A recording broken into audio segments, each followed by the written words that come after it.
بسم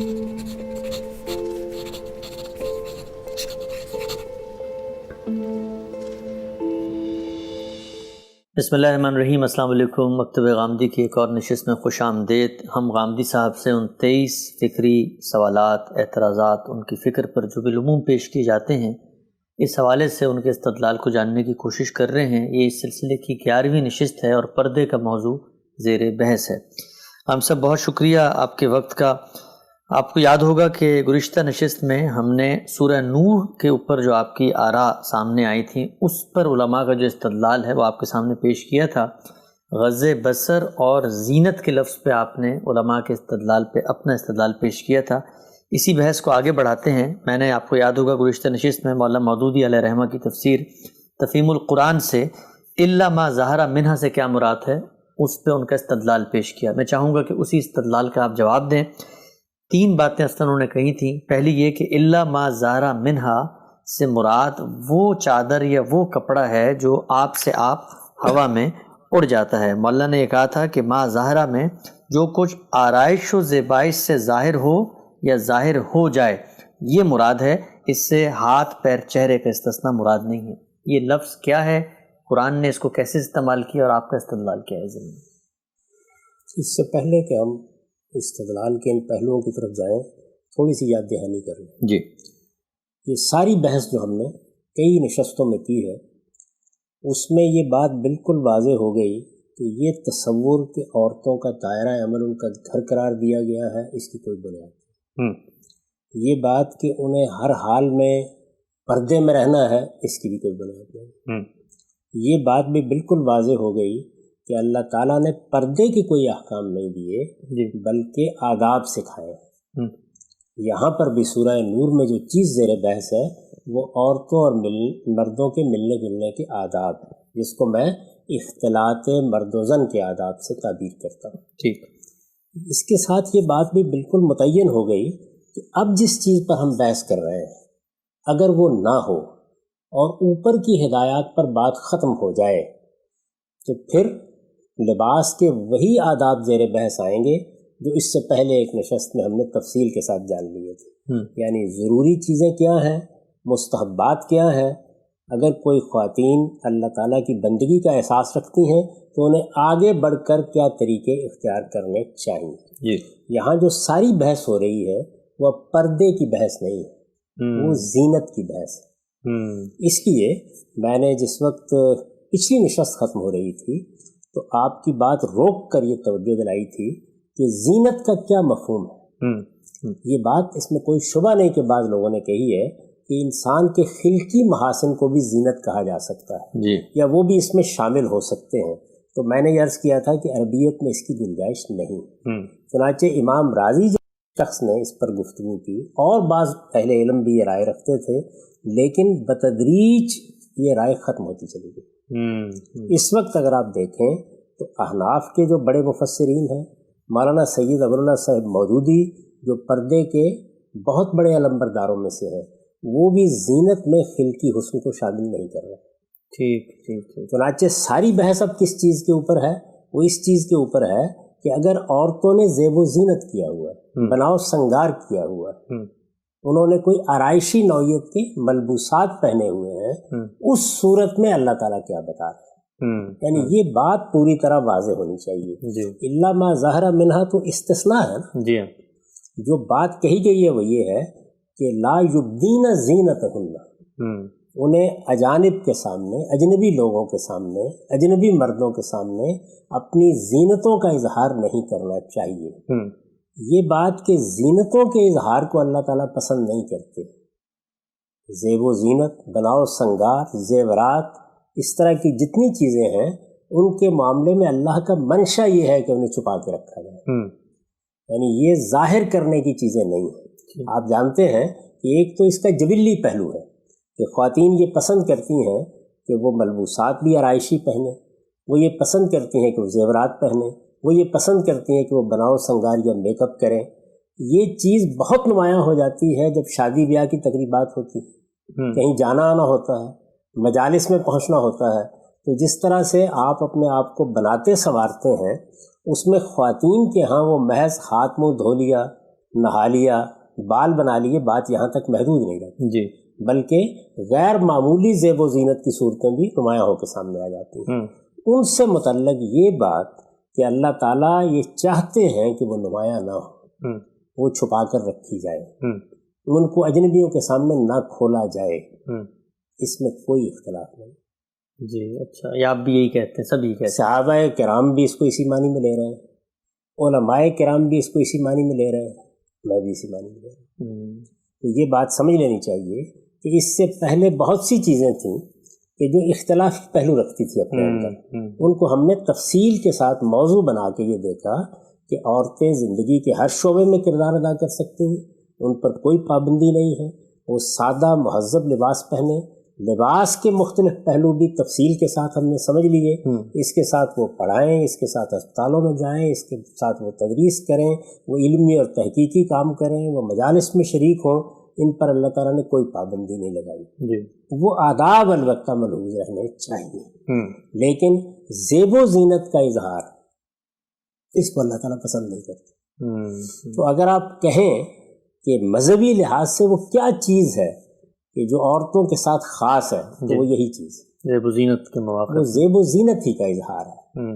اور اس میں جب حکم کی ابتدا یہاں سے کی ہے کہ وَلَا يُبْدِينَ زِينَتَهُنَّ، اور پھر اس کے بعد محرم رشتوں کی پوری فہرست بیان کی ہے، تو اس کا مطلب ہے کہ اللہ تعالیٰ زینتوں کے اظہار کے معاملے میں بہت متنبع کرنا چاہتے ہیں خواتین کو، کہ وہ اس کے اظہار سے متعلق اللہ تعالیٰ کی ہدایت کو پیش نظر رکھیں۔ اور یہ جو محرم اعزاء کا ایک حلقہ ہے جس کی اللہ تعالیٰ نے پوری فہرست بیان کر دی ہے، اس سے باہر اگر جانا ہو، یعنی زینتوں سے روکا نہیں ہے، جی زینتوں کے بارے میں یہ نہیں کہا کہ اتار دو، جی، تاہم یہ ضرور کہا ہے کہ ان کا اظہار اس دائرے میں ہونا چاہیے اور ان کے اظہار سے اجنبیوں کے سامنے میں ہر حال میں گریز کرنا چاہیے۔ یہ میں نے اس لیے توجہ دلائی کہ ایک تو بحث کیا ہے، بحث پردے کی نہیں ہے، جی، یعنی اگر زیب و زینت نہیں کیا ہوا تو کوئی مسئلہ نہیں، لیکن کیا ہوا ہے تو یہ بحث پیدا ہو گئی کہ پھر کیا اللہ تعالیٰ اس معاملے میں بھی یہ کہتے ہیں کہ زیب و زینت کیا تو کوئی حرج کی بات نہیں، وہ کہتے ہیں کہ نہیں، زیب و زینت کا اظہار نہیں ہونا چاہیے۔ ٹھیک، اور اس کے اس پہلو پر، یعنی اس بنیادی بات پر کوئی اختلاف کبھی نہیں ہوا، ہو بھی نہیں سکتا۔ اس کی وجہ یہ ہے کہ بالکل واضح الفاظ میں اللہ تعالیٰ نے یہ بات کہہ دی ہے کہ وہ اپنی زینتوں کا اظہار نہ کریں، اور یہ بتا دیا ہے کہ یہ محرم اعزاء ہیں، ان کے سوا کسی اور کے سامنے ان کا اظہار نہیں ہونا چاہیے۔ تو بنیادی بات یا قرآن کا پیغام کیا ہے خواتین کے نام، وہ تو یہی ہے کہ زینتوں کا اظہار نہیں ہونا چاہیے۔ آگے کی بات بعد میں کریں گے، ٹھیک، یعنی پہلے اس اسٹریس کو واضح ہو جانا چاہیے کہ یہاں اللہ تعالیٰ چاہتے ہیں، یہ جیسے ہم پیچھے بیان کر رہے تھے کہ وہ یہ نہیں چاہتے کہ عورتیں گھروں ہی کی ہو کر رہ جائیں، وہ یہ نہیں چاہتے کہ ان کو کسی پردے میں بند کر دیا جائے، وہ یہ نہیں چاہتے کہ ان کے اوپر کوئی بیجا پابندیاں لگائی جائیں ملنے جلنے میں، وہ آداب ہی سکھا رہے ہیں۔ لباس کے بارے میں بھی ہم نے بحث کر کے یہ بتایا کہ اس کے بھی درجات ہیں، جی، اور اس میں بھی کوئی متعین چیز اللہ تعالیٰ نے نہیں بیان فرمائی، بلکہ حفظ فروج کی ایک اجمالی تعبیر اختیار کی ہے جس کا ہم اجتہادی اطلاق اس اصول پر کرتے ہیں۔ ٹھیک، وہاں پر جو عام مذہبی نقطہ نظر رائج ہے اس سے ہم نے بہت سے پہلوؤں سے اختلاف کیا، جی، لیکن یہاں میں زور دے کر یہ کہنا چاہتا ہوں کہ کوئی اختلاف نہیں ہے، نہ مجھے، نہ اس سے پہلے کے اہل علم کو، نہ کسی اور کو۔ یعنی زیب و زینت کے لیے لازم احکام ہیں جو عورتوں کو دیے گئے ہیں۔ اسی لیے میں نے پچھلی دفعہ یہ بتایا تھا کہ زیب و زینت میں خلقی محاسن شامل نہیں، یعنی یہ حسن کو چھپانے کا حکم نہیں ہے، یہ چہرے کو چھپانے کا حکم نہیں ہے، یہ جسم کے خط و خال کو چھپانے کا حکم نہیں ہے، وہ حفظ فروج میں جو کچھ ہونا تھا ہو چکا۔ یعنی لباس کیا ہونا چاہیے، یہ بنیادی طور پر زیب و زینت سے متعلق اللہ کی ہدایت ہے، اور اس کا بنیادی پیغام یہی ہے کہ اس کی نمائش نہیں ہونی چاہیے۔ جس وقت اس کائنات کا پروردگار کوئی بات کہتا ہے اور یہ کہتا ہے کہ زیب و زینت کا اظہار نہ کرو، تو ظاہر ہے کہ یہ چیز خود زیب و زینت کو بھی ڈسکریج کرنے کا باعث بنے گی، حوصلہ شکنی کرے گی اس کی۔ اگر کیا ہوا ہے زیب و زینت تو ایک مسلمان خاتون جو اللہ پر ایمان رکھتی ہے، اس کا قرب چاہتی ہے، اللہ کے پیغام کو مثبت طور پر دیکھتی ہے، وہ زیادہ سے زیادہ چھپانے کی طرف جائے گی۔ یہ پہلی بات ہے، بنیادی بات ہے، اس کو ملحوظ رکھ کے آگے بات کرنی چاہیے. صحیح. اب میں نے یہ گزارش کی تھی کہ 2 استثناء بیان کیے. ایک استثناء محرم اعزہ کا، اس پر تو کوئی خاص بحث نہیں ہے، اس میں کچھ بحثیں، لیکن وہ بڑی بنیادی نوعیت کی بحثیں نہیں ہیں، بلکہ کچھ تفریعات ہیں. یعنی مثال کے طور پر تمہاری میل جل کی عورتوں سے کیا مراد ہے، یا مثال کے طور پر وہ جو گھروں میں مرد کام کرتے ہیں ان سے کیا مراد ہے، یعنی غلاموں کی نوعیت کیا ہوگی، وہ اس کی تفصیلات ہیں. ٹھیک. اصل چیز یہ ہے جو باعث بن گئی ہے ایک بڑے اختلاف کا، وہ الا ما ظاہر منہا، یعنی جو استثناء اللہ تعالیٰ نے بیان کیا، یہ کہا کہ وہ اپنی زینتوں کا اظہار نہ کریں سوائے ان کے جو ظاہر منہا، یہ عربی زبان لفظ آ گیا، یہ لفظ آ گیا ہے. اب یہ دیکھیے کہ جو بات پہلے بیان ہوئی کہ وہ اپنی زینتوں کا اظہار نہ کرے، جب آدمی اس کے پیغام کو، اس کی حقیقت کو سامنے رکھ کر دیکھے گا تو باطن نظر میں اسے یہ محسوس ہوگا کہ زینتیں تو چھپانی چاہیے. اب جب آپ یہ کہیں گے کہ زینتیں تو چھپانی چاہیے تو اس کا ایک لازمی نتیجہ یہ ہے کہ ذہن اس طرف جائے، اور ذہن اس طرف جائے گا کہ استثناء صرف اس وقت ہونا چاہیے جب کوئی چیز ناممکن ہو جائے. جب پہلے یہ کہہ دیا چھپاؤ تو مقصد یہی ہے کہ ظاہر نہ ہو. یعنی اسی لیے میں نے یہ عرض کیا کہ وہ جو بنیاد ہے وہ تو چونکہ وہی ہے، اس بنیاد سے نہ مجھے کوئی اختلاف ہے، نہ اس سے پہلے کبھی کوئی اختلاف ہوا ہے. تو صحابہ کرام کے زمانے میں بھی اگر آپ پوری علم کی تاریخ کو سامنے رکھیں تو یہیں سے بات تھوڑی سی مختلف ہی ہوئی. اچھا. ایک بات کہی ہے اللہ تعالیٰ نے کہ اجانب کے سامنے، اجنبی مردوں کے سامنے زینتوں کا اظہار نہیں ہونا چاہیے، تو اس کا مطلب ہے زینتوں کا اظہار نہیں ہونا چاہیے، تو اصل بات ہوئی نا. اب اس کے بعد اگر کہا الا ما ظہر منہا تو اس کا مطلب یہی ہونا چاہیے کہ جہاں زینت کو چھپانا ناممکن ہو جائے، یہ ذہن میں رکھیے گا، عقلی اقتضا ہے، ناممکن ہو جائے. جی. یعنی جس وقت آپ پہلے حکم کو سمجھ لیں گے تو پھر استثناء اسی نوعیت کا سمجھ میں آئے گا.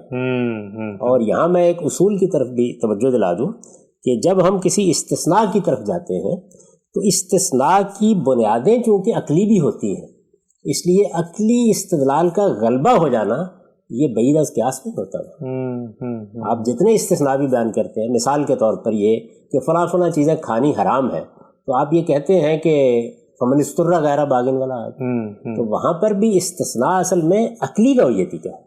یعنی سوال پیدا ہوتا ہے کہ کیا انسان کے لیے پھر جان دے دینا لازم ہوگا اگر اس کو کوئی حلال چیز کھانے کو نہیں ملتی؟ تو فرمایا نہیں اضطرار.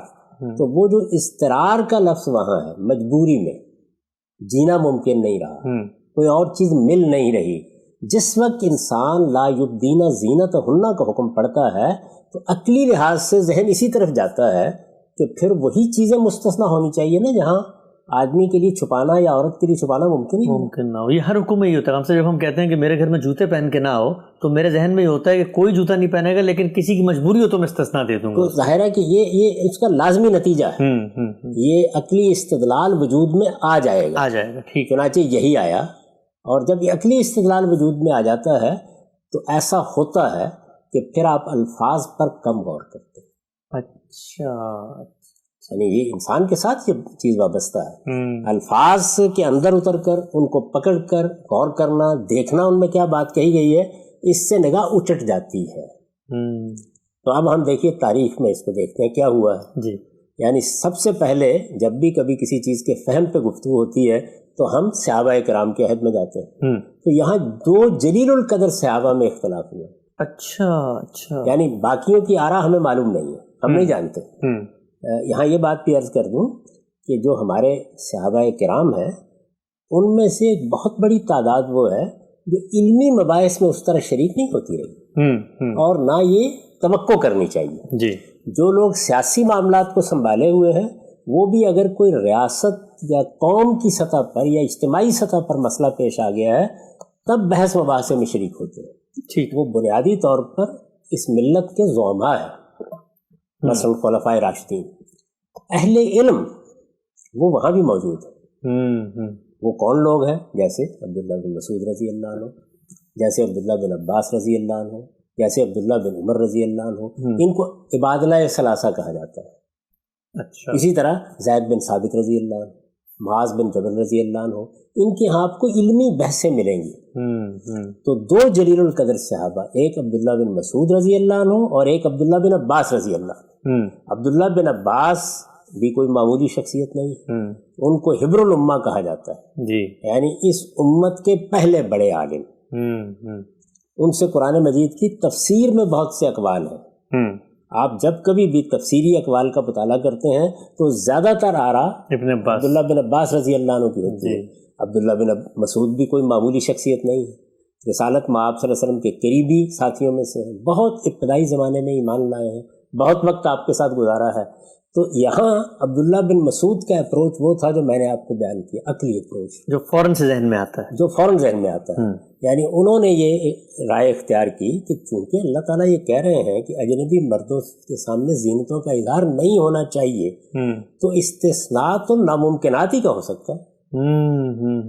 اب آپ ذرا دیکھیں کہ ناممکن کیا ہے۔ یعنی ایک تو یہ ہے نا کہ آپ نے گلے میں زیور پہنے ہوئے، آپ نے کانوں میں زیور پہنے ہوئے ہیں، خواتین کہاں کہاں زیبائش آرائش کرتی ہیں، پاؤں میں پازیب پہنتی ہیں، اسی طرح ناخنوں پر کوئی رنگ لگائیں گی، کوئی مہندی لگا لیں گی، آج کل کے زمانے میں نیل پالش لگا لی جاتی ہے، ہاتھوں میں زیب و زینت کی جاتی ہے، کنگن پہنے جاتے ہیں، چوڑیاں پہنی جاتی ہیں، اسی طریقے سے گلے میں، اسی طریقے سے آپ چہرے کے اوپر میک اپ کرتے ہیں یا بناؤ سنگار کرتے ہیں یا کوئی چیز لگاتے ہیں، آنکھوں میں سرما لگا رہے ہیں یا اور اس نوعیت کی چیزیں، ظاہر ہے وہ تبدیل ہوتی رہتی ہیں۔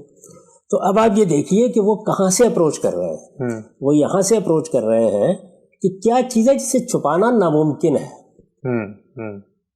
یعنی اصول وہ لے لیا نا کہ اللہ کا اصل حکم کیا ہے کہ تم نے سور نہیں کھانا، تو اب اجازت کس چیز کی ملے گی؟ جہاں پر جان پہ بنا ہے۔ ٹھیک ہے، سمجھ میں آتی ہے۔ یہاں کیا صورت ہے؟ اصل حکم کیا ہے کہ زینتوں کو چھپانا ہے، تو اجازت کس چیز کی ملے گی؟ اس کو چھپانا ناممکن ہوگا، یہی ہونا چاہیے۔ آپ دیکھیے کہ چھپانا ناممکن کس چیز کو ہے، تو عبداللہ بن مسعود رضی اللہ عنہ نے کہا کہ الثیاب، کپڑے جو ظاہر ہوتے ہیں، ملبوسات۔ کیوں؟ اس کی وجہ یہ ہے کہ ملبوسات کے اوپر آپ چھپانے کے لیے ایک اور کپڑا لیں گے تو وہ بھی زینت۔ قرآن مجید نے کپڑوں کو زینت ہی کہا ہے نا۔ ہم بھی زینت کے بارے میں پہلے گفتگو کر چکے پچھلی نشست پہ کہ اس سے مراد کیا ہے؟ زیورات ہیں، اس سے مراد ملبوسات، آرائشی ملبوسات ہیں، اور اس کا اطلاق میک اپ یا بناؤ سنگار پہ ہوتا ہے۔ تین ہی چیزیں ہیں نا جن کو ہم نے بھی موضوع بنایا ہے۔ تو وہ یہ کہتے ہیں کہ کون سا زیور ہے جو نہیں چھپایا جا سکتا؟ چہرے پر تھوڑا گھونگھٹ نکال لو، گلے میں تو اللہ تعالیٰ نے پہلے ہی کہہ دیا ہے کہ اپنے دوپٹے اپنے جو ہے وہ اس پر ڈال لو۔ تو ایک ایک چیز کو آپ دیکھیے، آستین ذرا لمبی کر لو تو ہاتھ بھی چھپ جائیں گے، ازار ذرا ڈھیلی کر لو پاؤں بھی چھپ جائیں گے، کپڑے بھی تو وہ کیا ممکن ہے جس کو آپ چھپا لیں گے؟ تو انہوں نے کہا سب کچھ چھپانا ممکن ہے، ناممکن تو یہی ہے کہ اس مشقت میں مبتلا کر دیا جائے تو عورتیں کریں گی کیا پھر؟ یعنی اگر کپڑوں کو چھپانے کے لیے کوئی اور کپڑا ڈالیں گی تو وہ بھی تو بہرحال زینتی کے حکم میں ہے۔ تو اس وجہ سے مستثنیٰ کیا ہے؟ ثیاب، کپڑے، یا بعض روایتوں میں ردا۔ اس پہ سب سے اچھی بحث طبری نے کی ہے۔ اچھا، یعنی آپ کے اہل تفسیر میں ظاہر ہے کہ وہ پہلی بڑی شخصیت ہے، انہوں نے اس بنیاد کو سامنے رکھ کر ابتدا ہی میں یہ کر دیا کہ یہ دیکھیے صحابہ کرام اس کو کیسے دیکھ رہے ہیں۔ تو یہ عبداللہ بن مسعود رضی اللہ عنہ کا استدلال ہے۔ ٹھیک، اب استدلال کی بنیاد واضح ہو گئی، بالکل واضح۔ اگر آپ غور کر کے دیکھیں تو یہی استدلال ہے جو پھر چلتا چلا آ رہا ہے، جس کو مولانا سید ابواللہ صاحب مودودی نے بھی پیش کیا۔ بھائی جب اللہ نے کہہ دیا کہ آپ اپنی زینتوں کو ظاہر نہیں کریں گی تو ناممکن اس چیزوں کا استثناء ہونا چاہیے۔ تو وہ کیا ہے کہ کہیں اگر پردہ اٹھ جاتا ہے، کہیں اگر چادر اٹھ جاتی ہے، کسی وقت اگر چلیے گھونگھٹ ہے، دوپٹہ یا چادر سر سے سرک گئی ہے، تو آپ ناممکن چیزوں ہی کو مستثنیٰ کر رہے ہیں۔ ٹھیک، اگر آپ غور کر کے دیکھیں تو کم و بیش یہی رجحان جو ہے وہ استاذ امام امین احسن اصلاحی کا بھی، جی، یعنی جب زیب و زینت کیا ہوا ہے، زیورات پہنے ہوئے ہیں، ملبوسات آرائشی نوعیت کے زیب تن ہیں، تو پھر انہی چیزوں کو مستثنیٰ ماننا چاہیے جن کو چھپانا آخری درجے کی مشقت بن جائے یا چھپانا ممکن ہی نہ رہے۔ ذہن میں رکھیے لفظ کو، ممکن ہی نہ رہے، ممکن ہی نہ رہے۔ یہ ایک استدلال ہے، ٹھیک، یہ موجود ہے، اس کو بعض لوگوں نے اختیار کیا ہے۔ اس کے بالکل برخلاف بالکل اوپر چلے جائیے عبداللہ بن عباس رضی اللہ عنہ، وہ یہ کہتے ہیں کہ نہیں، ما ظہر منہا کا مطلب یہ ہے کہ وہ جگہ مستثنا ہے جو جبلی طور پر عادتاً کھلی ہوتی ہے، وہاں تھا ناممکن، وہاں تھا کہ ناممکن، یعنی اصل میں تو آپ نے ہر زینت کو چھپانا ہے، اصل میں ہر زینت کو چھپانا ہے جی، یہاں استثناء یہ ہے کہ جس کو چھپانا ناممکن ہو جائے۔ وہ اگر غور کریں تو صرف چادر یا لباس یا ملبوسات یا اوپر کا لباس یہی ہو سکتا ہے، ناممکن۔ اگر آپ دیکھیں گے جی، تو عبداللہ بن مسعود رضی اللہ عنہ وہ بات نہیں کریں گے جو مولانا سید احمد صاحب مودودی جہاں سے اٹھا رہے ہیں بات، وہ تو یہ بتائیں گے کہ الا ما ظہر منہا سے مراد کیا، وہ کہیں گے اچھا بردا، بس یہ بات کہیں گے۔ ان کے شاگرد بھی اسی بات کو بیان کرتے ہیں، جی، دو چار جو بیان کرتے ہیں۔ تو میں یہ کہہ رہا ہوں کہ اس کے بالکل برخلاف عبداللہ بن عباس رضی اللہ عنہ جو حبر الامہ ہیں اور بڑے جلیل قدر صحابی ہیں، انہوں نے ابتدا ہی میں اختلاف کیا، انہوں نے کہا نہیں، الا ما ظہر منہا سے مراد کیا ہے انسان کے وہ اعضاء جو جبلی طور پر چھپائے نہیں جاتے۔ اچھا، اب ظاہر بات ہے کہ ساری بحث کہاں آ گئی؟ ساری بحث یہاں آ گئی کہ الا ما ظہر منہا کی جو ترکیب ہے، کیا وہ عبداللہ بن مسعود رضی اللہ عنہ کی تائید کرتی ہے یا عبداللہ بن عباس رضی اللہ عنہ کی تائید؟ یعنی یہ الفاظ کون سے موقف کو اپنے اندر قبول کر لیتے ہیں؟ ظاہر ہے کہ اب آپ الفاظ ہی میں جائیں گے، یعنی پہلی بات تو یہ ہے کہ آپ گئے کہاں سے، اختلاف پیدا کہاں سے ہوا؟ تو دو جلیل القدر صحابیوں نے اس کی ابتدا کر دی۔ دیکھنا ہی چاہیے نا پہلے ابتدا ہی میں کہ اختلاف پیدا، ابھی تو میں نے آپ کو یہ بتایا کہ اختلاف کے پیدا ہونے کا باعث کیا چیز بنی ہے۔ عبداللہ بن مسعود رضی اللہ عنہ کے ہاں بنائے استدلال حکم کا عقلی تقاضا ہے، اور عبداللہ بن عباس رضی اللہ عنہ کے ہاں الفاظ ہے، یعنی وہ استدلال کر رہے ہیں اس بات سے کہ اللہ تعالیٰ نے جو استثناء دیا ہے وہ استثناء اپنے الفاظ کے اعتبار سے یہ تقاضا کرتا ہے کہ ہاتھ، پاؤں، چہرہ، یہ باقاعدہ متعین کر کے بتاتے ہیں یہ وہ اعضاء ہیں جن کو عادتاً جبلی طور پر چھپایا نہیں جاتا، اور الا ما ظہر منہا سے وہی مراد ہے۔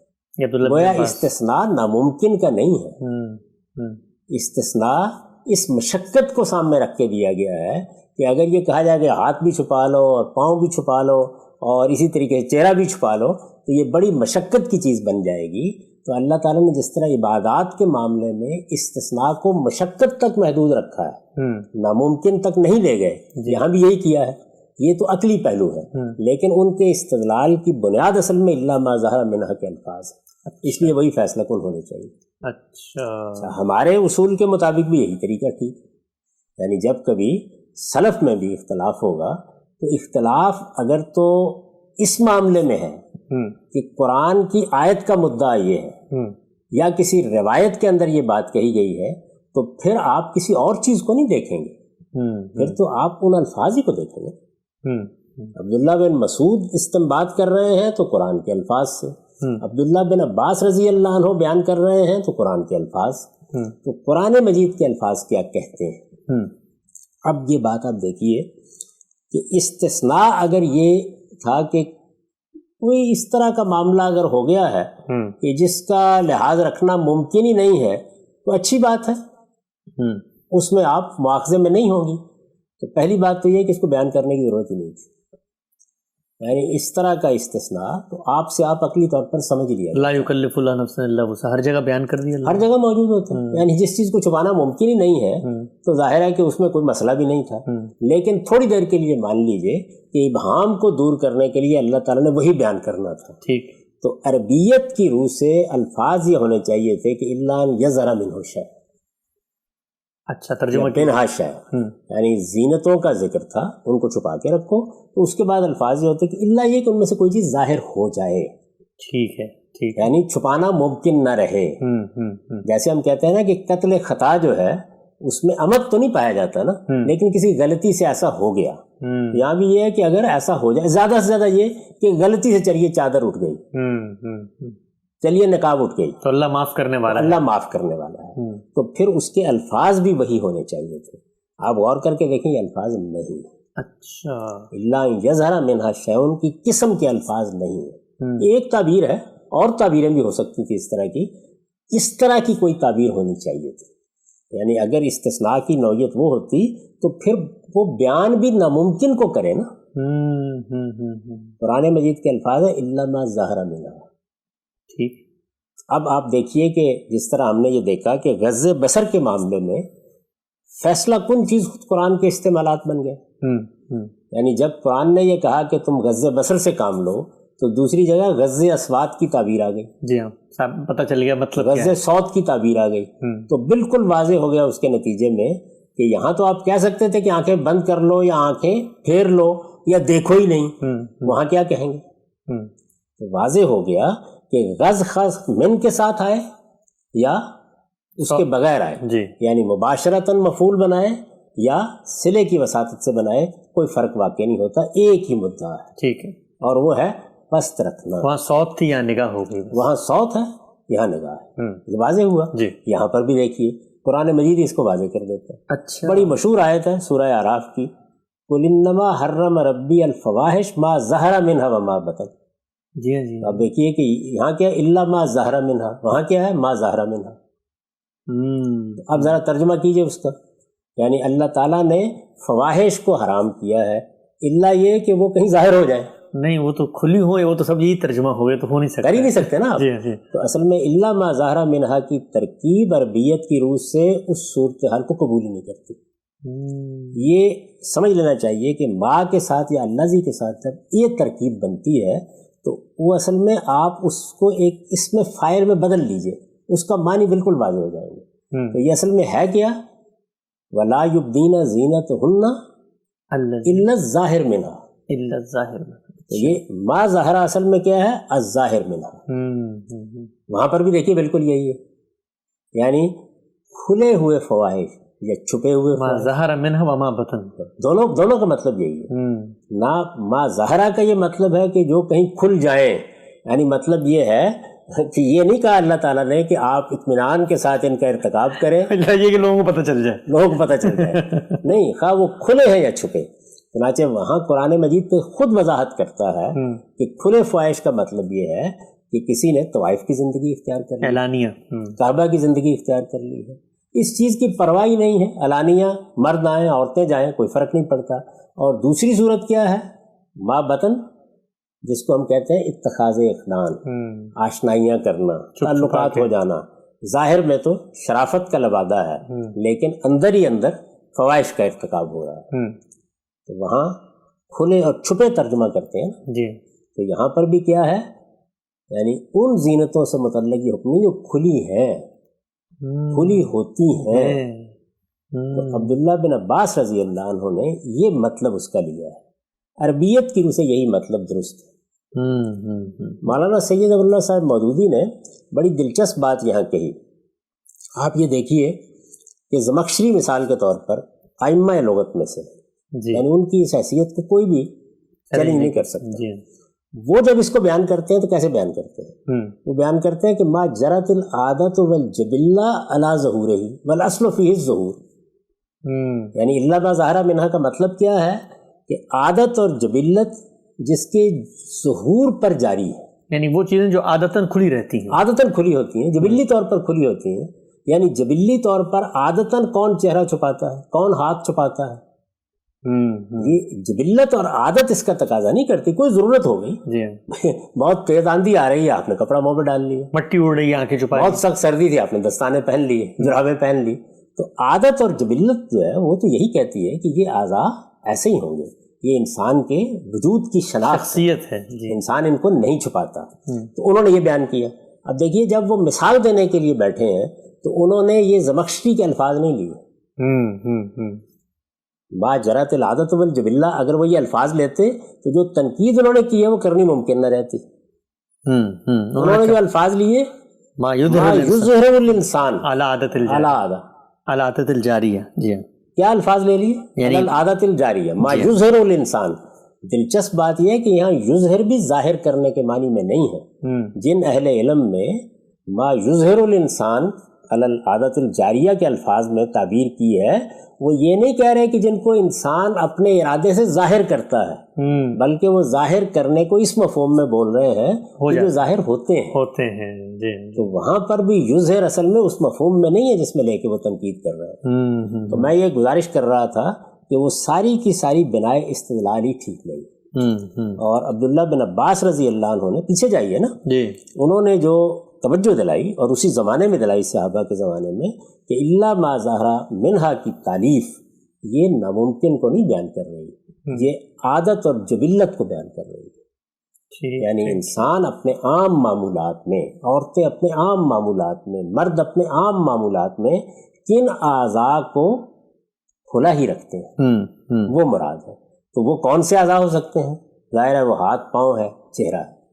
تو چنانچہ وہ متعین کر کے یہ بتاتے ہیں کہ ان جگہوں کی زینتیں چھپانا ضروری نہیں ہے۔ یعنی اپنی مرضی سے کوئی چھپانا چاہے تو الگ بات ہے، لیکن اللہ تعالیٰ نے ان کو مستثنیٰ کر دیا ہے۔ یہی بات میں نے آپ سے عرض کی تھی، میرے نزدیک عبداللہ بن عباس رضی اللہ عنہ کا استدلال ہی صحیح استدلال ہے۔ اب دیکھیے اس کے بعد کیا ہوا، اس کے بعد یہ ہوا کہ فقہائے احناف کی ایک بہت بڑی تعداد نے عبداللہ بن عباس رضی اللہ عنہ کے استدلال کو قبول کیا۔ جی یہ بڑی دلچسپ بات ہے، لوگ آپ کے بارے میں کہتے ہیں لیکن حنفیوں کا انہوں نے یہی کہا۔ ابو بکر جساس جنہوں نے احناف میں سے سب سے اعلیٰ کتاب لکھی ہے احکام القرآن کی، جی انہوں نے بالکل اسی استدلال کو بیان کیا۔ مولانا سید ابوالعلا صاحب مودودی نے ان کا نام لے کر تنقید کی۔ جی اچھا، پھر عبداللہ بن عباس رضی اللہ عنہ کے شاگردوں نے، جن سے آپ کو ابتدائی زمانے کی تفسیری روایات ملتی ہیں، سب کے سب یہی استدلال اختیار کیے ہوئے، یہی درست استدلال ہے۔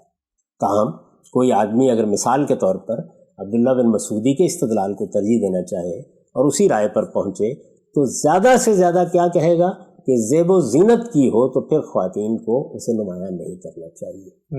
یعنی عمومی زندگی میں یا عام لباس میں یا عام رہن سہن میں اس سے کوئی پردے کا حکم نہیں برآمد ہوگا۔ یہ ساری بات پوری طرح سمجھ لینی چاہیے۔ صحیح۔ تو ہمارے نزدیک، اور جس طرح کہ میں نے عرض کیا کہ ہمارے نزدیک میں یہاں یہ نہیں ہے کہ میں کوئی تفرد بیان کر رہا ہوں اپنا، یعنی اس رائے کی ابتدا عبداللہ بن عباس رضی اللہ عنہ جیسے جلیل القدر صحابی سے ہوئی، احناف کے جلیل القدر ائمہ نے اس کو اختیار کیا، ابو بکر جساس نے احکام القرآن میں اس استدلال کو واضح کیا۔ اس وقت بھی اگر آپ احناف سے پوچھیں تو ان کے علماء علم کی حد تک یہی استدلال بیان کریں کہ الا ما ظہر میں ہاتھ پیر چہرے کا استثناء ہے۔ اچھا، اگر یہ بحث واضح ہو گئی ہو کہ یہ ہے اصل میں اس کی بنیاد، ٹھیک، چنانچہ زینتیں بھی کی ہوئی ہوں تب بھی اللہ تعالیٰ اس کا پابند نہیں کرتے خواتین کو کہ وہ اپنے ہاتھ، پاؤں اور چہرے کو بھی ڈھانپ لیں، نہیں، اس کے سوا باقی جتنی زینتیں ہیں ان کو چھپا کر رکھیں، زینتوں کی نمائش نہ کریں۔ اصل پیغام وہی ہے کہ زینتوں کا اجنبیوں کے سامنے کھلنا اللہ تعالیٰ کو پسند نہیں ہے، اصل پیغام وہی ہے۔ اصل پیغام کو پیش نظر رکھیں، تاہم یہ اعضاء ہیں جن کو اللہ تعالیٰ نے مستثنیٰ کر دیا ہے، اور اسی طرح اعضاء کو بھی مستثنیٰ کر دیا ہے۔ یہ دونوں باتیں بالکل واضح طور پر قرآن مجید میں بیان کر دی ہیں، اور آگے جا کر اگر آپ غور کریں تو جب بڑی بوڑھیوں کا ذکر ہوا تو آپ دیکھیں وہاں پر بھی کیا ہے، یعنی وہ کپڑا اتار دیں لیکن غیر متبرجات بزینہ، یعنی ان کو اپنی زینتوں کی نمائش کرنے والی نہیں ہونا چاہیے۔ تو اصل حکم پر وہاں پر بھی توجہ دلائیے، اس کو سامنے رکھیں۔ اس کے بعد آگے بڑھیں تو سورہ احزاب میں جب ازواج مطہرات کو کہا کہ آپ کو کن چیزوں کی پابندی کرنی ہے تو وہاں بھی ہے وَلَا تَبَرَّجْنَ تَبَرُّجَ الْجَاهِلِيَّةِ الْأُولَىٰ۔ تبرج بھی کیا ہے؟ زیب و زینت کی نمائش، ملبوسات کی نمائش، یعنی آپ بیگمات کی طرح بہت اعلیٰ درجے کے لباس پہن کر اور زیب و زینت کر کے اور زیورات پہن کر باہر نکلیں، یہ اللہ کو پسند نہیں ہے۔ ان کے لیے بھی ناپسند کیا، بڑی بوڑھیوں کو بھی اس جانب توجہ دلائی، عام عورتوں کو بھی یہی بات کہی، لیکن کس چیز کا استثناء ہے؟ ہر جگہ استثناء الا ما ظہر منہا کا ہے، اور وہ استثناء عادت اور جبلت کو بیان کر رہا ہے، نہ کہ ناممکنات میں پیش آنے والی صورتوں کو بیان کر رہا ہے۔ عربیت کی روح سے الفاظ اس دوسری رائے کو قبول نہیں کرتے، یہ میری بات کا خلاصہ ہے۔ ٹھیک، ہم سب بہت تفصیل سے آپ نے یہ بات بتائی ہے، سوالات اس پہ کافی سارے ذہن میں آتے ہیں، وہ میں آغاز کر لیتا ہوں، پوچھتا ہوں آپ سے پہلی چیز یہ ہے کہ جب ہم نے آپ کی یہ رائے سمجھی اور عبداللہ ابن عباس نے بھی یہ رائے دی تو اس کا نتیجہ کیا نکلا کہ ہاتھ پہ آپ نے مہندی لگائی ہوئی ہے، زینت کی ہوئی ہے، نیل پالش لگائی ہے، چہرے پہ میک اپ کیا ہے، پیروں میں کچھ اس طرح کا مہندی لگائی ہوئی ہے، باقی گلے میں ہار پہنا ہوا ہے، تو اب صرف منہ کے اوپر جو آرائش ہے ہاتھوں پہ اور پیروں پہ وہ تو لے کر آپ جا سکتی ہیں باہر، لیکن گلے کا ہار، کوئی گلو بند پہنا ہوا ہے، کچھ اور کوئی شرارہ ہے جس پہ کام ہوا ہے، لباس ہے ظاہر کا، وہ سب چھپایا جائے گا سوائے ہاتھ پیر چہرے کے علاوہ۔ دیکھیے نا، گلے کے زیورات کے بارے میں تو خاص طور پر بتا دیا جی، یعنی جب یہ کہا کہ زینت کی چیزوں کو نمایاں نہ کرو سوائے اس کے کہ جو ظاہری ہوتی ہیں، جو کھلی، تو فوراً بات بتا دیا کہ اس کے لیے وَلْيَضْرِبْنَ بِخُمُرِهِنَّ عَلَىٰ جِيوبِهِنَّ، اپنے دوپٹے اپنے گریبانوں پر ڈال دو۔ تو وہ میں بحث کر کے بتا چکا ہوں کہ دو سوالات پیدا ہوتے تھے جب اللہ تعالیٰ نے یہ بات کہی، دونوں کا جواب دے دیا گیا، یعنی یہیں اسی جگہ کچھ سوالات ہوئے جن کا جواب پھر سورہ کے آخر میں دیا گیا، لیکن یہاں یہ بات واضح کر دی گئی کہ آپ جب بھی باہر نکلیں تو اس کا اہتمام کر کے نکلیں، جب بھی اجنبی مردوں سے ملنا ہو تو اس کا اہتمام کریں، اور گلے میں اگر کوئی زیور پہنا ہوا ہے تو اپنے دوپٹوں کی آنچل اس پر ڈالیں۔ تو کپڑوں کا کیا ہوگا؟ مطلب کپڑوں پہ جو کام ہوا ہوا ہے، کپڑوں پہ مینا کاری ہوئی، وہ تو الا ما ظہر منہا کے تحت آ گیا، یعنی دیکھیے ہاتھ، پاؤں، چہرہ اور ملبوسات، اس کو تو ہم بیان کر چکے ہیں اس سے پہلے، یعنی یہ تو وہ چیز ہے کہ جس کو عبداللہ بن مسعود بھی نہیں کہہ رہے کہ ڈھانپ کے رکھیں، کیونکہ وہ تو زیر بحث ہی نہیں ہے، زیر بحث ہی، کیونکہ مولانا مودودی صاحب نے یہ لکھا تھا کہ وہ چادر جو اس کپڑوں کے اوپر ہوتی ہے اس کا استثناء بیان ہو رہا ہے، نہ کہ ان اصل کپڑوں کا استثناء۔ لیکن وہ ان کا تو چونکہ ایک خاص نقطہ نظر ہے نا، جی، اس خاص نقطہ نظر میں پھر ظاہر ہے کہ عبداللہ بن مسعود رضی اللہ عنہ کی بات کی بھی ایک دوسری تعبیر سامنے آ جاتی ہے۔ جی جی جی، اور کہیں سے ان کو یہ بات بھی مل گئی کہ ایک روایت میں انہوں نے الردا کا لفظ استعمال کیا، ہاں ہاں، یعنی اوپر ایک چادر لی جاتی ہے، لیکن جو اصل بات ہے وہی ہے کہ یا تو آپ ادھر جائیں گے کہ اللہ تعالیٰ نے ہر زینت کو چھپانے کا حکم دیا ہے، وہ جہاں کہیں بھی ہو، وہ میک اپ ہے، وہ ملبوسات ہیں، چھپانے ہی کا حکم دیا ہے، الا یہ کہ کسی جگہ کو چھپانا ناممکن ہو جائے، یا استدلال یہ ہوگا مولانا سید ابواللہ صاحب مودودی کا استدلال یہ ہے۔ اس لیے جب ہم کے استدلال کی بنیاد سمجھ لیں گے تو پھر باقی باتوں کی تردید کی ضرورت نہیں ہے، وہ تو اس کے لازمی نتیجے کے طور پر نکلیں گی۔ لیکن عبداللہ بن عباس رضی اللہ عنہ کا استدلال قرآن کے الفاظ سے ہے کہ یہ الفاظ ناممکن کو بیان کرنے کے لیے موضوع نہیں ہے، یہ عادت کو بیان کرنے کے لیے موضوع ہے، چیز کے واقعے کو بیان کرنے کے لیے موضوع ہے، یعنی ان کا مطلب یہ نہیں ہے کہ جو ظاہر ہو جائے، اتفاقاً نمایاں ہو جائے، ان کا مطلب ہے جو کھلے ہوتے ہیں، جو ظاہر ہوتے ہیں، یا جو زینتیں ظاہر ہوتی ہیں، تو یہ ابتدا سے اختلاف ہوگا۔ اور تو میرے نزدیک جب آپ بنیاد سے ایک بات کو سمجھ لیتے ہیں کہ وہ کیا ہے تو ظاہر ہے کہ اس پہ لوازم بھی خود بخود زیر بحث آ جاتے ہیں۔ تو ہمارے نزدیک ہاتھ، پاؤں، چہرہ الا ما ظہر منہا میں شامل ہے، ایسے ہی لباس بھی، ایسے لباس بھی۔ ٹھیک، اچھا عام صاحب، آپ کی جو رائے ہے جو آپ نے بتایا ابن عباس رضی اللہ عنہ سے، اس کا میں پھر عرض کر دوں کہ میں اس میں متفرد نہیں ہے، اس میں اگر کسی نے اعتراض کرنا ہے تو وہ فقہائے احناف پر بھی اعتراض کرے، وہ قاضی ابو بکر جساس پر بھی اعتراض کرے، وہ عبداللہ بن مسعود رضی اللہ عنہ پر، عبداللہ بن عباس رضی اللہ عنہ پر بھی اعتراض کرے، ان کے شاگردوں پر بھی، یعنی ایک بہت بڑی علماء کی، جلیل القدر علماء کی فہرست گنوائی جا سکتی ہے جو سب اس معاملے میں وہی رائے رکھتے ہیں الا ما ظہر منہا کے بارے میں، جو میرا نقطہ نظر۔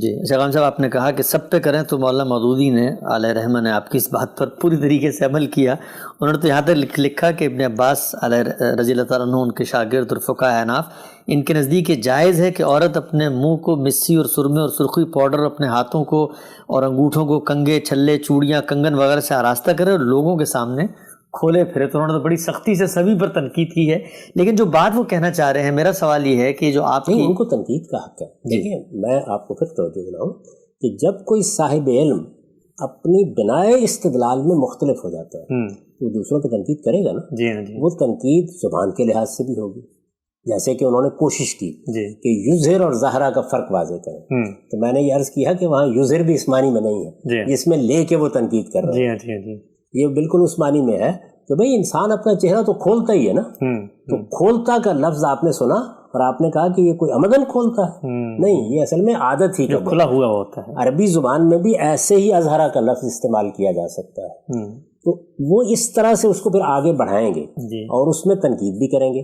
میں جو توجہ دلا رہا ہوں یہ ہے کہ یہ تو مجلس ساری آپ نے منعقد کر رکھی ہے نا کہ آپ یہ جاننا چاہتے ہیں کہ مجھ پر لوگ کیا اعتراضات کر رہے ہیں، تو اس میں الا ما ظاہر منہا سے متعلق جو میرا نقطہ نظر ہے وہ اصل میں صرف میرا نقطہ نظر نہیں ہے، وہ جلیل القدر صحابہ کا نقطہ نظر ہے، وہ تابعین کا نقطہ نظر ہے، وہ فقہائے احناف کا نقطہ نظر ہے، وہ ایک پوری فہرست موجود ہے ان کا نقطہ نظر ہے، لیکن بہرحال دوسرا نقطہ نظر بھی موجود ہے۔ اس کے استدلال کو میں نے کوشش کی ہے کہ دیانتداری سے واضح کر دوں، اور مولانا سید اللہ صاحب موجودی چونکہ اس دوسرے نقطہ نظر کے حاملین میں سے ہیں، اس لیے ظاہر ہے کہ وہ اس کے اطلاقات بھی بیان کریں گے اور اس نقطہ نظر سے اختلاف رکھنے والوں پر تنقید بھی کریں گے۔ ٹھیک، غام صاحب اگر ہم مولانا کے اس نقطہ نظر کو دیکھیں، الفاظ کی بحث تو آپ نے بہت تفصیل سے کر دی، لیکن وہ جو ریشنیل ہے قرآن کا کہ زینتیں ظاہر نہ کریں، آپ نے لیا ہاتھ پیر چہرے کا استثناء دے دیا، انہوں نے کہا کوئی بھی چیز مستثنی نہیں سوائے یہ کہ جو ناممکنات میں ہے۔ ان کا جو استدلال ہے وہ یہ کہ جو حکم کی منشا ہے وہ منشا اگر سینے پہ زیور ہے، پاؤں میں پازیب ہے یا اور کوئی زینت کی ہوئی ہے، اس سے روکنا اللہ کا مقصود ہے، تو پھر جو مقصد وہاں پیدا ہو سکتا تھا، یعنی آپ نے زینت کی ہے، اجنبی لوگوں کے سامنے جائیں گی، اس سے فتنے کا اندیشہ ہوگا، تو وہ تو بدرجہ عتم چہرے سے، ہاتھوں سے، پیروں سے ہو جاتا ہے۔ تو ان کے اس سوال کا پھر کیا جواب ہے کہ آپ کی اس رائے کو مان کے؟ اس کا جواب یہ ہے کہ اللہ تعالیٰ جب کسی سد ذریعہ کے طور پر چیز کا ذکر کرتے ہیں تو انہوں نے اپنی شریعت کا ایک اصول بیان کیا، اور وہ پوری شریعت میں کار فرما ہے کہ وہ ایسی مشقتوں میں نہیں ڈالتے جس سے زندگی گزارنا ناممکن ہو۔ اچھا، یہ دیکھیے، آپ کہنے کو تو آپ کہہ دیں گے نا کہ خواتین جو برقع اوڑھ لیں، وہ اپنے اوپر ایک چادر ڈال لیں، وہ باہر ہی نہ نکلیں، وہ تقریبات میں جائیں، اس کے بعد ذرا دیکھیے تصویر کیا بنتی ہے، یعنی ان کی پوری شخصیت اس کے نتیجے میں ختم ہو جاتی ہے۔ تو اللہ تعالیٰ وہ نہیں کرنا چاہتے۔ پھر یہ ہے کہ جس وقت اللہ تعالیٰ کوئی بات کر دیتے ہیں تو میرا یا آپ کا کام یہ نہیں ہے کہ ہم اس بات میں اپنا کوئی استدلال داخل کریں۔ تو یہاں بحث یوں نہیں ہے کہ مولانا مودودی صاحب نے ایک عقلی استدلال کیا ہے اور ہم عقلی استدلال سے اس کا جواب دیں۔ جی، ہم تو یہ کہہ رہے ہیں کہ جو استدلال انہوں نے کیا ہے قرآن کے الفاظ اس کو قبول نہیں کرتے۔ تو اس وجہ سے کسی عقلی استدلال کی بنا ہی اس وقت استوار ہوگی جب قرآن اس کی گنجائش پیدا کرے گا۔ ٹھیک ٹھیک ٹھیک، میں نے یہ گزارش کی ہے نا کہ اگر قرآن مجید نے بات نہیں ختم کر دی ہوتی، خود کوئی استثناء نہ بیان کیا ہوتا، تو پھر عقلی استدلال کی بھی گنجائش تھی، بلکہ شاید وہی رائے قائم کرنا پڑتی جو انہوں نے قائم کی۔ ٹھیک، اچھا ہم صاحب اگلے میں ان کے استدلال کی طرف آتا ہوں۔ یہ کہتے ہیں کہ یہ حکم آ جانے کے بعد آپ نے 2 صحابہ کا تو ذکر کر دیا، لیکن جن کے لیے حکم تھا صحابیات، مولانا مودودی علیہ رحمہ کہتے ہیں کہ اس حکم کے آ جانے کے بعد نقاب کو ان کے لباس کا ایک لازم جز بنا دیا گیا۔ اس سوال پہ آنے سے پہلے میں صرف ایک بات پوچھنا چاہتا ہوں مختصر۔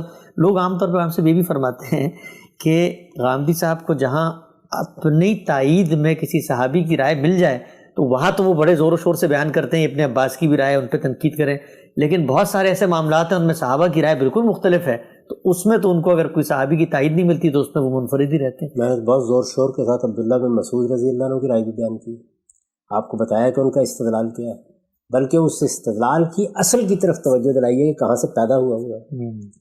تو اس وجہ سے علم کی دنیا میں اسی دیانت کے ساتھ بات کی جاتی ہے۔ یہ توجہ کس پہلو سے دلائی گئی ہے؟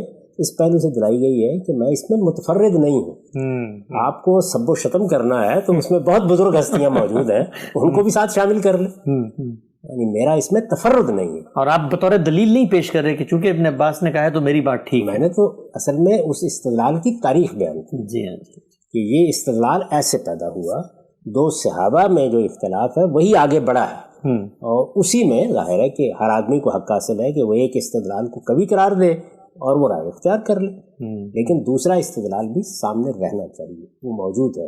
تو میں نے تو دونوں کو بیان کر دیا۔ ٹھیک، اچھا میری ترجیح کیوں ہے؟ اس لیے کہ قرآن کے الفاظ اسی کی تائید کرتے ہیں۔ عبداللہ بن عباس رضی اللہ عنہ کی رائے قرآن مجید کے الفاظ کے بالکل مطابق ہے، اور اگر آپ غور کر کے دیکھیں تو نتیجے کے لحاظ سے بھی وہی رائے درست ہے، یعنی اسی سے زندگی رواں دواں رہتی ہے، معاملات اپنی درست جہت میں رہتے ہیں، اور اسی کا یہ لازمی نتیجہ نکلتا ہے کہ اسلام کی دعوت، اسلام کی معاشرت ایک غیر معمولی اعتدال کے ساتھ سامنے آتی ہے۔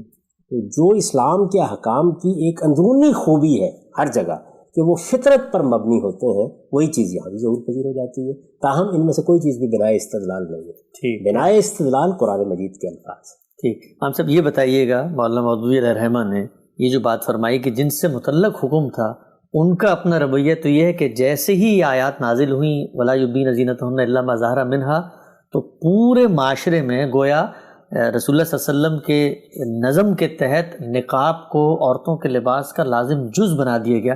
تو اگر یہ اختلاف تھا عبداللہ ابن مسعود عبداللہ ابن عباس کا، تو پھر تمام عورتوں نے نقاب کیوں لیا؟ آپ نے وہ پیراگراف پورا پڑھا ہے؟ جی. کوئی ایک روایت نقل کی ہے اس میں انہوں نے؟ اس میں نہیں، روایت تو نہیں ہے، لیکن کوئی تاریخی واقعہ نقل کیا ہے؟ نہیں. یہ بتایا ہے کہ رسالت میں آپ صلی اللہ علیہ وسلم نے اس کے بعد لوگوں کو یہ حکم دیا؟ نہیں. یہ بتایا ہے کہ اس حکم کو خود سمجھ کر لوگوں نے یہ عمل کرنا شروع کر دیا؟ نہیں. کوئی چیز بھی نہیں. یعنی وہ جو ذہنی تاثر ہے اس کے تحت یہ ساری عبارت لکھ دی گئی. یہ بالکل بے بنیاد بات ہے، ایسا کچھ بھی نہیں ہے. اچھا. چنانچہ ہوتا کیا ہے جب آپ اس طرح کی بات کرتے ہیں، کیونکہ عام آدمی اس سے واقف نہیں ہوتا اس ساری بحث سے، تو اس میں وہ روایتیں بیان کر دی جاتی ہیں جو ازواج مطہرات سے متعلق. اچھا، وہ یعنی وہی عبداللہ ابن ام مکتوم آ گئے، وہ نابینا تھے. ان روایتوں کو بھی ہم دیکھ چکے ہیں جو سند کے لحاظ سے ضعیف روایتیں ہیں، لیکن آپ دیکھیں گے کہ ہر جگہ وہی بیان ہوں گی. اچھا، بلکہ یہاں دیکھیے مولانا سید عبداللہ صاحب مودودی کو کیا نازک صورتحال پیش آ گئی. اگر آپ تفہیم القرآن میں وہ سارا حصہ پڑھیں، وہ نازک صورتحال یہ پیش آ گئی ہے کہ سیدہ اسما کون ہے؟ یعنی رسالت میں آپ صلی اللہ علیہ وسلم کی زوجہ محترمہ سیدہ عائشہ کی بہن ہے. جی. محرم اعزہ میں شامل نہیں ہے. جی. یہ تو واضح ہے نا. جی. اب ان کو جو مشکل پیش آئی ہے وہ کیا مشکل پیش آئی ہے کہ آخری زمانے تک کی روایات موجود ہیں کہ وہ رسالت میں آپ صلی اللہ علیہ وسلم کے سامنے آتی جی، اور کھلے چہرے کے ساتھ آتی. وہ روایت بھی اگرچہ ضعیف ہے لیکن اس میں انہی کو کہا گیا ہے جی، جب وہ ایک لباس پہن کے آئی ہے تو انہی کو کہا گیا ہے. اور اس میں کیا الفاظ ہیں کہ اسما جب عورت ایام کی عمر کو پہنچ جائے، یعنی بلوغ کی عمر کو پہنچ جائے، تو اس کے ہاتھ اور اس کے چہرے کے سوا جسم کے حصے کو نظر نہیں آنا چاہیے. تو وہاں خود رسول اللہ یہ استثناء بیان کر رہے ہیں. اچھا، پھر یہ کہ آپ کو روایتوں میں یہ ملتا ہے کہ وہ اپنے گھر کے کام کرنے کے لیے، لکڑیاں لانے کے لیے باہر جا رہی ہیں، حضور کو رستے میں ملتی ہیں اور آپ کہتے ہیں کہ میں تمہیں اپنے اونٹ پر بٹھا دوں. تو نظر آ رہا ہے چہرہ، تبھی ریکگنائز کر رہے ہیں. یعنی یہ ساری چیزیں بالکل معروف ہیں. خود مولانا سید عبداللہ صاحب مودودی بھی یہ مان رہے ہیں، لیکن پھر اس کے بعد کہتے ہیں کہ دیکھیے اس میں ہم عقلی لحاظ سے یہ فرض کرتے ہیں کہ ایک تو ہوئے نا بالکل اجنبی، ایک ہوئے وہ لوگ کے جو محرم اعزہ ہیں، ایک درمیان کی صنف بھی تو ہوتی ہے جو قرآن میں زیر بحث نہیں، قرآن میں زیر بحث نہیں، حدیث میں زیر بحث نہیں. تو یہ ساری بات جو انہوں نے فرمائی ہے اس کی کوئی بنیاد تاریخ میں موجود نہیں، سرے سے موجود ہی نہیں. کوئی حکم نہیں دیا گیا، کبھی پابند نہیں کیا گیا. یعنی یہ ہدایات اتری اپنے اپنے طریقے سے، لوگ جیسے عمل کر رہے تھے ویسے ہی عمل کرتے رہے. یعنی عورتیں کھلے منہ کے ساتھ بھی پھرتی رہیں، پہلے سے ہی بعض خواتین نقاب لیا کرتی، وہ نقاب بھی لیتی رہی. جلباب یا بڑی چادر اوڑھ کے نکلنا یہ طریقہ بھی رہا، نہ نکلنا یہ طریقہ بھی رہا. ان میں سے کسی چیز کو بھی نافذ نہیں کیا گیا. جتنی بھی اس معاملے میں روایات پیش کی جائیں گی وہ سب کی سب آپ دیکھیں گے ازواج مطہرات سے متعلق ہیں. عام عورتوں سے ان کا کوئی تعلق ہی نہیں ہوگا. اور اس میں اگر روایتی میں جانا ہے تو بالکل فیصلہ کن ہو جاتی ہے وہ بات کہ آخری حج کے موقع کے اوپر جب احرام بھی کھل چکے ہیں، وہاں پر ایک خاتون رسالت میں آپ صلی اللہ علیہ وسلم سے سوال کر رہی ہیں. ان کے بارے میں خود راوی یہ بیان کر رہے ہیں کہ بہت غیر معمولی خوبصورت خاتون ہے. اچھا، یعنی نظر آ رہا ہے چہرہ، تبھی کہا جا رہا ہے. اور رسالت میں آپ صلی اللہ علیہ وسلم کے پاس آپ کے ایک صحابی کھڑے ہیں جنہوں نے اپنی نگاہیں ان پر گاڑ دی ہیں، تو آپ نے ان کا چہرہ موڑ دیا. روایت میں آتا ہے کہ 2-3 دفعہ اگر یہ ہدایات جاری کر دی گئی تھیں، سب مسلمان خواتین نے نقاب اوڑھ لیے تھے، تو یہ مسئلہ کیوں پیش آیا؟ اچھا، پھر رسول اللہ صلی اللہ علیہ وسلم نے ان کا رخ موڑ دیا. نہ کہ عورت کو کہنا تو خاتون کو چاہیے تھا کہ بیوی پردہ کرو، تم نے پڑھا نہیں قرآن. اچھا، وہاں آپ یہ تعویل بھی نہیں کر سکتے کہ احرام میں تھے. اچھا، اس لیے کہ احرام کھل چکے تھے اس وقت. وہ واقعہ بالکل واضح طور پر بتا دیتا ہے. تو میں آپ سے گزارش کر رہا ہوں کہ مجھے ان چیزوں کو پیش کرنے کی ضرورت نہیں ہے، اس لیے کہ جب اللہ کی کتاب اس معاملے میں بالکل واضح ہے تو پھر کسی روایت کی کوئی حیثیت نہیں رہتی. لیکن روایات میں جو تصویر وہ بیان کر رہے ہیں کوئی ایک چیز بھی نہیں، اور یہی وجہ ہے کہ انہوں نے خود بھی کوئی حوالہ نہیں دیا، کوئی روایت پیش نہیں، کوئی روایت. ٹھیک ہے. اچھا، ہم سب آخری سوال اس ضمن میں، آج کی نشست کا وقت ہمارے پاس کم ہے. فقہائے احناف کا انہوں نے ذکر کیا، ان کی رائے بھی بیان کر دی ہے، تو واضح ہو گیا کہ آج کل جو ہم جب علماء سے گفتگو کرتے ہیں اور عورت کے پردے کے بارے میں ان کے بہت شدت ہے، یہ بات تو 2 اور 2 4 کی طرح واضح ہے کہ جو بڑے فقہاء تھے حنفیوں کے، وہ بھی چہرے کو قرآن کے حکم کے تحت پردے میں شامل نہیں کیا، چھپانے کا حکم نہیں کرتے، یعنی اس آیت کے تحت نہیں اس آیت کا کوئی تعلق نہیں، وہ ساری بحث اگر ہوتی ہے تو سورہ احزاب استحباب کے ذیل میں بھی ہوتی ہے تو سورہ احزاب کے تحت ہوتی ہے۔ جی، لیکن اس آیت کے ضمن میں جب میں نے دیکھا موجودہ دور کے جو احناف بات کر رہے ہیں، وہ یہ کہتے ہیں کہ فتنے کا ایک اندیشہ ہے، ٹھیک ہے کہ اللہ ما ظہر منہا میں چہرہ شامل نہیں ہے، لیکن فتنے کے اندیشے کے پیش نظر یہ بھی مان لیا کہ قرآن کا حکم یہاں پر یہ نہیں ہے، ہم بطور اللہ کی دین، اس کی منشا، اس کی خواہش کو جاننے والے لوگ کیا لوگوں کو یہ نہیں کہہ سکتے ہمارے اس چہرے سے جو تم خوبصورت خاتون ہو، میک اپ کر کے باہر نکلتی ہو، جو فتنہ زیور پہن کے ہونا تھا وہ چہرے سے ہو رہا ہے، تو ہم سد ذریعہ کے طور پہ اس کو روک دیں؟ کیسے کہہ سکتے ہیں؟ یہ تو اللہ تعالیٰ کی شریعت خود بنانا ہے، جس چیز کا اللہ نے کسی کو پابند نہیں کیا، ہم کون ہوتے ہیں پابند کرنے والے؟ کوئی باپ، کوئی بھائی، کوئی عالم کوئی نصیحت کرنا چاہتا ہے حالات کے لحاظ سے تو اس کو دین بنا کے نہ پیش کرے، یہ نصیحت تو آپ کو حق حاصل کر رہے ہیں۔ یعنی آپ یہ جانتے ہیں کہ وقتی تدابیر میں بعض اوقات سختی بھی برتنا پڑ جاتی ہے، لیکن اس چیز کو اسی طرح پیش بھی کرنا چاہیے، یہ بتانا چاہیے کہ اس وقت صورتحال یہ ہو گئی ہے، ہم یہ گفتگو کر رہے ہیں، اس وقت ایک بڑی وبا دنیا میں پھیلی ہوئی ہے جی، اس وبا کے پس منظر میں 10 باتیں جو گھر میں رہنے کے لیے کہی جاتی ہیں، باہر جانے کے لیے کہی جاتی ہیں، کہتے ہیں نا جی، لیکن چونکہ ان کا استدلال موجود ہوتا ہے تو مانتے بھی ہیں لوگ، نہیں بھی مانتے مان بھی لیتے ہیں۔ لیکن آپ اگر فرض کر لیجئے کہ یہ بیان کریں کہ اس کے نتیجے میں یہ دینی حکم ہے تو پھر آپ کو دلیل دینی چاہیے نا اس کی۔ اللہ تعالیٰ نے خود یہ بتا دیا، فتنے کا اور کیا زمانہ ہوگا، یعنی رسالت میں آپ صلی اللہ علیہ وسلم کے دور میں کیا فتنے موجود نہیں تھے؟ موجود تھے۔ ہم تو سورہ احزاب میں دیکھ چکے ہیں کہ منافقین مدینے کی چھوٹی سی بستی میں کیا صورتحال پیدا کیے ہوئے تھے، کس طرح وہ ایک دعوت کو ہدف بنائے ہوئے تھے، کس نوعیت کی اذیتیں انہوں نے حضور کے لیے پیدا کر دی۔ آج کیا روز تہمتیں اس طرح کی لگ رہی ہیں جیسی تہمتیں وہاں لگا دی گئیں۔ تو اس وجہ سے اگر فطرے ہی کو دیکھنا ہے تو اس بستی میں تو اس سے بڑے پیمانے پر موجود ہے، لیکن اللہ نہیں ہدایت۔ کتنے ریپ کے روز واقعات آپ کے یہاں ہوتے ہیں، آپ دیکھیں کہ وہاں ہوئے ہیں، مسجد میں جاتی ہوئی خاتون کا ہوا ہے، مائز کا معاملہ بھی ایک ریپ کا معاملہ ہے، یعنی جناب بالجبر کا معاملہ ہے، اس لیے کہ خاتون کو کوئی سزا نہیں دی۔ تو یہ سب چیزیں ہوئی ہیں بھائی وہاں بھی، لیکن اللہ تعالیٰ نے جتنی پابندی لگانی تھی اتنی لگائی ہے، اور اللہ تعالیٰ بار بار توجہ دلاتے ہیں کہ یہ بات کہ شریعت کیا ہے یہ طے کرنا ان کا کام ہے۔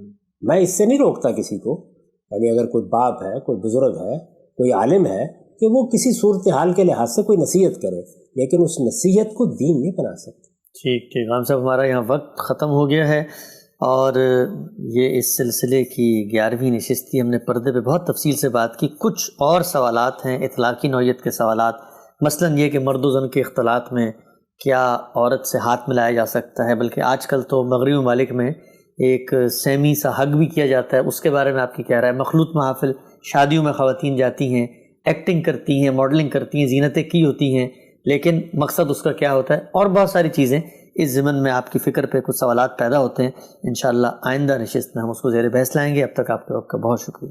بہت شکریہ۔